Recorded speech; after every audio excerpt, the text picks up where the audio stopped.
Action. Alright, so welcome back. It's another episode of y'all's favorite show for those of y'all who do view. For those of y'all who haven't viewed the channel and will come to view the channel, don't judge us based off the content now. Like, we're young. Actually, nah. I feel like this nigga Dre is setting me up. I just said action. You could have just read that. You went to a conspiracy theory. But welcome back to another episode of Inword News. It's your boy Q. I'm still looking for a co-host, so I don't have to do as much talking, and so there can be some dialogue. You know, I prefer somebody that has like differing viewpoints, because I am, you know, not a Neanderthal, or what is the word I'm looking for? Archaic in my way of thinking. So if you're interested and you know for sure that we won't really get along like that, you are perfect.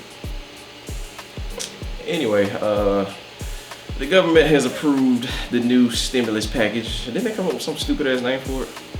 I don't think so. I thought that was on the table, but they dug deep into the collection plate for this one. I mean, deep. Think about all the money that you have paid into taxes and everything else that they take out of your check before you get to see it. And guess how much they're giving you in return? $600. You know, now with this money, you can afford maybe 1 week's worth of, you know, daycare services if you have 2 kids, 2 weeks if you got one. Just use the money wisely, invest it in yourself. And by investing in yourself, I don't mean go out and buy the J's or whatever the fuck else is coming out in 2021. Like, to do something productive with the fucking money. Rent. Let me not say that. Last week, Columbus has been a hot spot for celebrities to come through. We've all had big political leaders hitting up our city, to include David Perdue, Kelly Loeffler, John Ossoff, Raphael Warnock, and Vice President Mike Pence. Yay. And it's not stopping there. Kamala Harris is scheduled to show up for this upcoming week. So again, I say yay.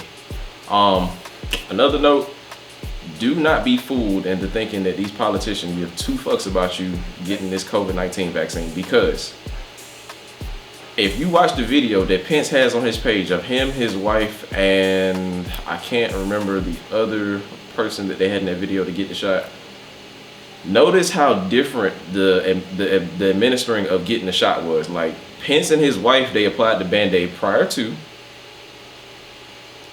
and as soon as they put the needle into their arm, they quickly tucked it behind their arm and put the cap on it.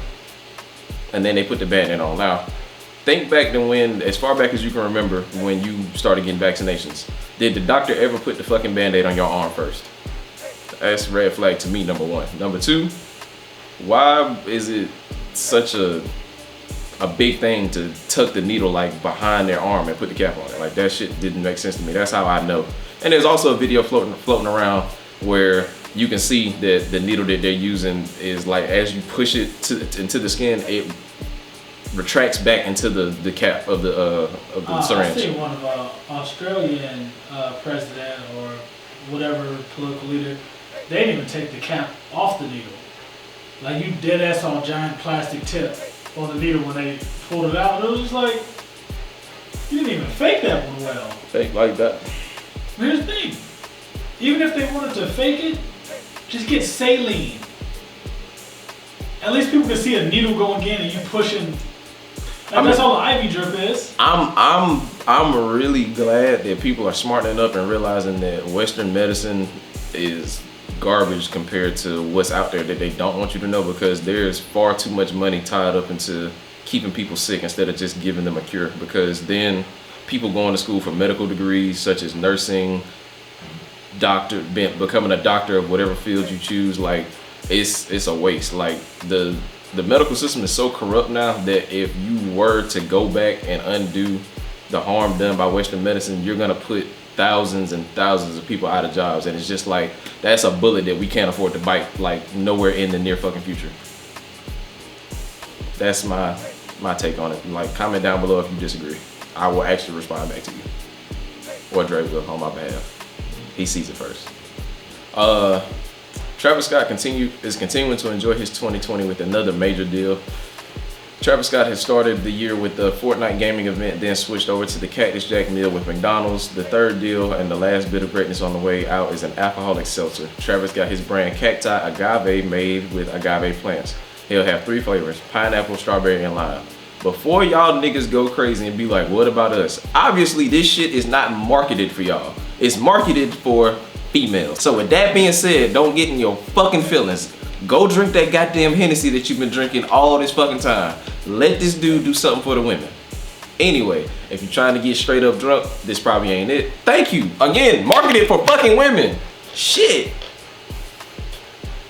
This nigga's getting big checks and something we support here at the Ignorant Noodle. Yes the fuck it is. Shout out to you, Travis Scott. Don't really particularly enjoy your music besides when you're featured on some other artist shit that I like, because in my opinion, a lot of your shit sounds the same, but hey, I'm not mad at you. NBA YoungBoy got blessed with a little bit of Christmas miracle. Baton Rouge court ordered that his jewelry and $47,000 in cash be returned to him. These items were seized earlier in the year during one of the numerous interactions with police earlier this year. I mean, I'm glad he's getting his shit back. But yeah, I just seen that's at $47,000 in cash. That's more important than. Plus the jewelry. That's the thing. The jewelry's probably valued at more, but yeah, but still $47,000 in cash. He made it back as soon as he got it. I mean, I get that. He's the most streamed artist on the internet, like ever. Yeah. Yeah. That's why he keeps getting all these platinum records. I mean, he's another artist I don't really care to listen to. Neither do I, but apparently I heard that like he put nothing against his fucking music. It's just not my cup of tea. Apparently he drops a music video for every song he releases. That is fucking smart. So everybody's just constantly running his YouTube channel. So it's not like they have to go everywhere to get something. It's like you can just hit all the songs and it's on a continuous loop. Yeah. What's going on, everybody? It's your auntie's brunch buddy, Uncle Fred, and we are back for another segment of Inword Sport.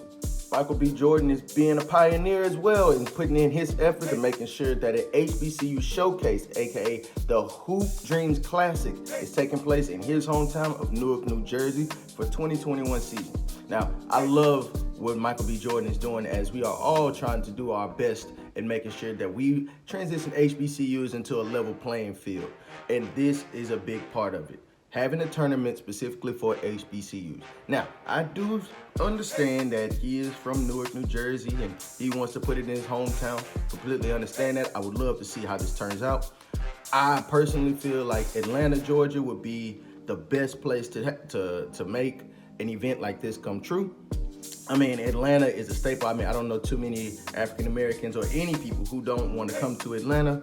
I mean, I say they could use Clark Atlanta's facility for the first round and then play the championship game at State Farm Arena. I think that would go over very well.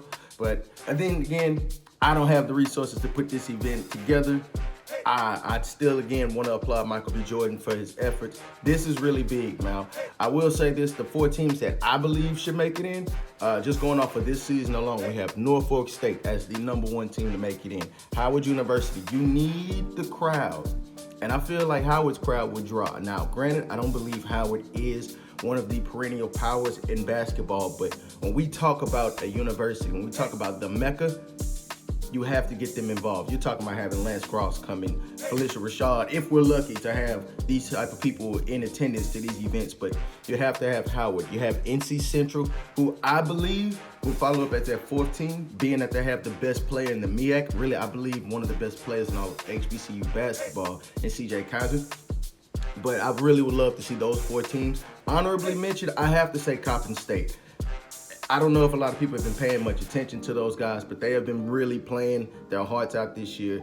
I don't know if you guys saw the Duke game, but I mean, that was a fast-paced game just as well as the NC Central versus North Carolina game. Now, on the women's side, because I do feel the women should be involved in this as well, I like Howard University. I hope I'm saying her name correct. Anze Hutton, man, the 20-11 against LaSalle, coming back from 23 points that you put them in. Automatically. I say Morgan State, they're 3-0 right now. They're playing great. Jackson State and Alabama A&M follow up at those last two spots for me in this classic. And the only reason I say they follow up is because these two teams were set to square off at SWAC titles at the SWAC championship last year. Unfortunately, COVID knocked it off, but that was a game everybody was excited to see. Jackson State had been playing very well towards the end of the season. Alabama A&M hit a streak there in the tournament. So those are some games that I would love to see. Those some teams I hope Michael B. Jordan keeps his eye on. But shout out to Michael B. Jordan again. I'm excited for this classic in 2021. Newark, New Jersey, here we come, man. HBCUs. We want to give a big shout out to Mackenzie Scott for, catch this, guys, donating another $4.2 billion after already donating $1.7 billion to HBCUs. And I'm just gonna call off a couple of these before I get to the one that I want to talk about. But we have Morgan State getting $40 million. We have Clark Atlanta being mentioned again here at $15 million. We have Delaware State coming in at $20 million. Elizabeth City at $15 million. Prairie View A&M coming in at a whopping $50 million. Virginia State getting $30 million. And Dillard wrapping it up with $5 million. But the school that I am most intrigued in talking about is Mackenzie Scott donating $25 million to Alcorn State University. That's what I'm talking about. Shout out. That is the largest donation to the Braves as of today. I just pray that we do not put any of this money into a parking lot. I ask that if we're going to really think about enhancing the campus, I say look at building an Alcorn hotel or motel. Generate that revenue, man. Get those people who are traveling on the road, man. You know, people either stay in Natchez or Vicksburg, nowhere really in between, or they got to go all the way up to Jackson. Hey, man, capitalize on all that money right there. Have a hotel. I also say a golf course would be ideal for Alcorn, man. That would be really big to have a golf course in the sticks. I mean, like the way I see it, it's an agriculture school. It's a lot of land, a lot of rich land at Alcorn. A golf course would be ideal, especially if we have a hotel to go there as well, man. Imagine being able to host the SWAC championship at Alcorn and host all 10 or 12 institutions now. I apologize. Hosting all 12 institutions at your hotel. So I'm thinking about the money that we can bring in. I also say we should definitely look at putting lights on the stretch. If you know, you know what I'm talking about. Also, I definitely believe Alcorn would be a great institution to look into having their own Alcorn grocery store. I mean, Alcorn has their own peanut. We have our own farm. I wholeheartedly believe everybody would get behind us and support it, man. We got to be competitive. Of course, Jackson State has what they have going on. Southern has what they have going on. We need something to draw folks to Alcorn. So always Alcorn. Let's go Braves.